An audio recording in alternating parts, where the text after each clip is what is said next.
Kembali di Sioto, kita masih bersama Kusuma Ida Anjani atau Mbak Ajeng.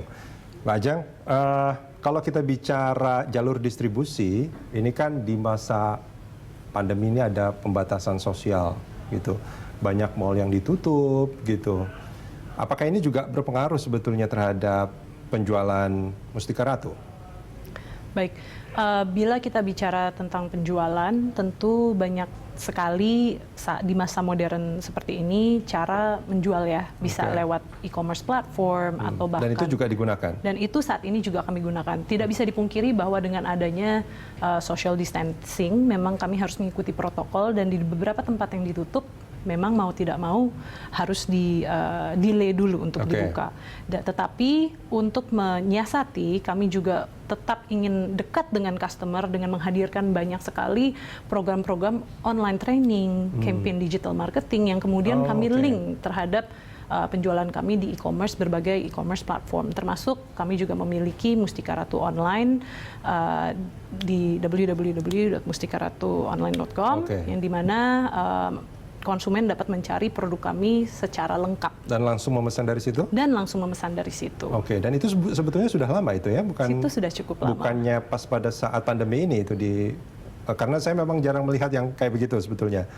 Oke, itu sejak kapan sebetulnya e-commerce Mustika Ratu itu ada? Sebetulnya bisa dibilang sudah cukup lama. Namun memang kita juga melihat dengan perkembangan zaman, memang kita harus lebih banyak berinvestasi di situ di era digital seperti sekarang dan juga industri 4.0 itu kita invest banyak digital marketing dan juga campaign-campaign yang mengarahkan konsumen untuk mempermudah berbelanja ke arah Mustika Ratu. Itu kelihatan nggak di masa pandemi sekarang itu salesnya lebih meningkat di e-commerce itu? Ya, tentu pada saat social distancing banyak sekali ada pergeseran pembelian cara belanjanya di masyarakat, dan cara yang terbaik adalah dengan pergi beli online. Dan tentu kalau dengan stay at home pasti orang jadi tend to melihat di rumah belanja online lebih banyak, lebih meningkat. Keinginan belanjanya masih banyak gitu, tapi nggak boleh pergi, akhirnya ya, yang jalan itu jari-jarinya kan. Tapi kalau kita bicara soal produk dari Mustika Ratu, koreksi kalau saya salah, ini bukan hanya produk saja, tapi juga ada jasa. Oke, nah ini bagaimana?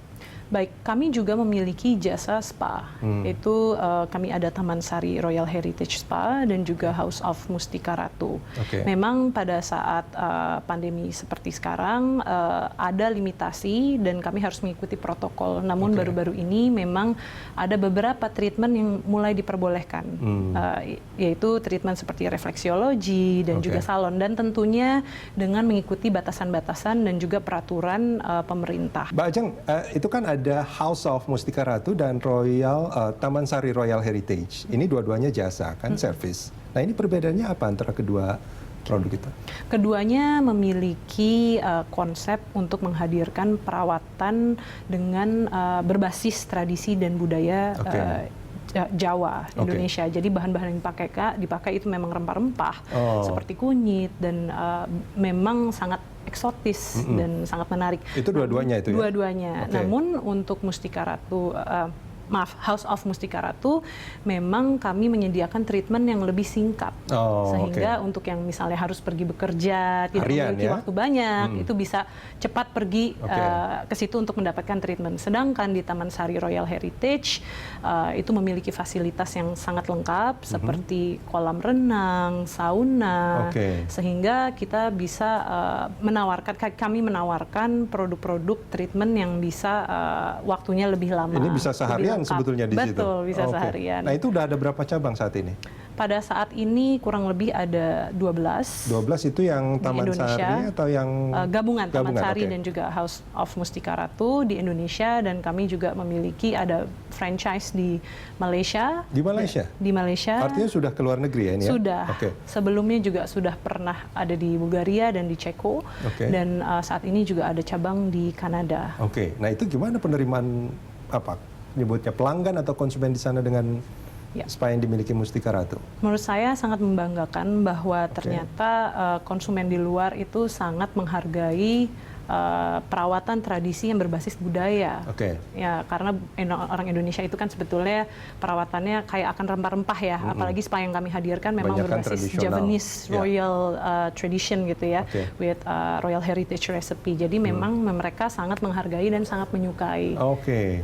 Jadi udah ada di beberapa negara juga ya? Betul. Nah, di kondisi sekarang ini apakah mereka masih beroperasi atau ini harus ditutup dulu sementara atau bagaimana? Betul, kami memprioritaskan keselamatan dan juga kesehatan konsumen dan juga pekerja kami. Oke. Maka karena itu kami mengikuti protokol dan juga arahan dari pemerintah. Memang sejak awal mulanya pandemi ini spa diharuskan untuk tutup. Oke. Namun sekarang perlahan beberapa treatment yang memiliki lower risk itu diperbolehkan untuk disajikan, oke. seperti contohnya salon dan refleksiologi. Oke, itu bagaimana menjamin bahwa itu kan tetap aja bersentuhan kan? Betul. Nah, itu bagaimana menjamin bahwa protokol kesehatan itu tetap diterapkan di sana? Ya, jadi memang sebelum kami buka spa, kami juga melakukan pembersihan secara detail dan secara higienis dengan produk-produk disinfektan, dan juga kami menyiapkan peralatan-peralatan yang digunakan oleh terapis untuk seperti contohnya sarung tangan, face shield, mask, dan juga apron dan baju,